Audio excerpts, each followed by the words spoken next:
trying to get my oil ready.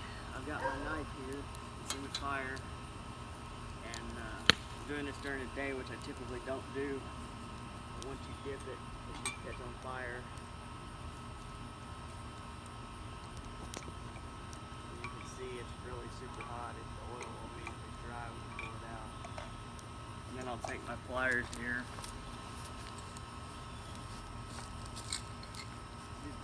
You don't have to actually temper the handle, but I always like to make sure the knife is consistent. I'll go ahead and quench that last little bit of the handle for the full thing knife. Don't breathe that smoke.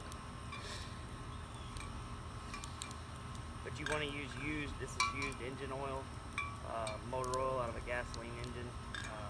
It's got properties and stuff in it. You can look up more of the science of it online, but they say to use used motor oil because it's got it already has silica and different things in it, properties that are good for quenching.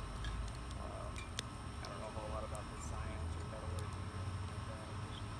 Just a guy making knives in my backyard. But anyway, you can see that once it's consistent and you get it all quenched and the oil is not drying immediately, you can see that's still pretty hot. Alright, so I've got another one here.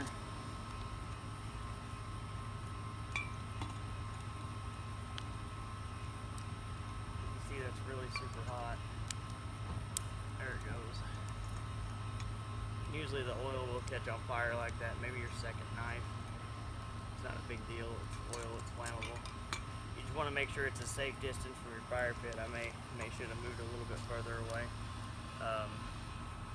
But as you can see the fire in the thing, you don't have to worry about that. You just let it burn out. What it is the oil temperature so hot, and then you're putting a knife that's probably 1100 degrees or so in there, maybe a little hotter. Anyhow, when you get done, you definitely don't want to grab that knife because it's still pretty hot. So you don't want to, just want to make sure you're consistent.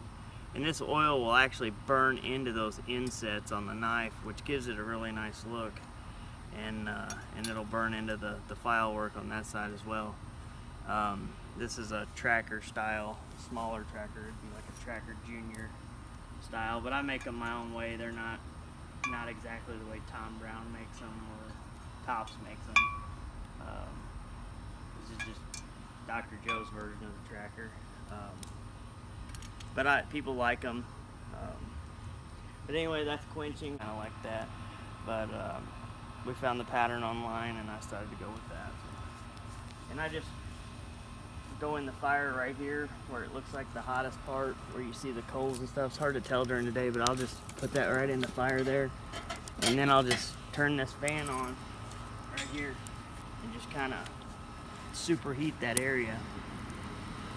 Yeah, some ashes fly off, but it's not a forge, but it does heat the knife enough to quench it, and it also heats the knife enough to take the temper out. So I'll just let that sit for a minute.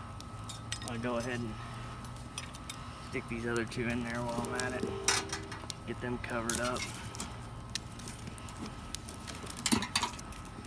You want to put them underneath a piece of burning wood if you can, so that way they'll get consistent heat.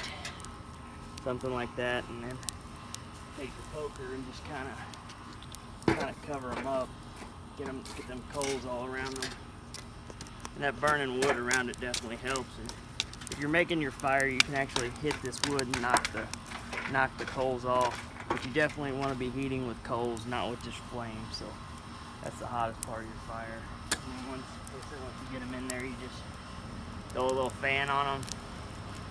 You can make you a forge and use MAP gas to do this, and it speeds up the process a lot, but then you're buying the MAP gas or the propane, then you got hardware, the fire bricks. I mean, you got a lot of overhead in that.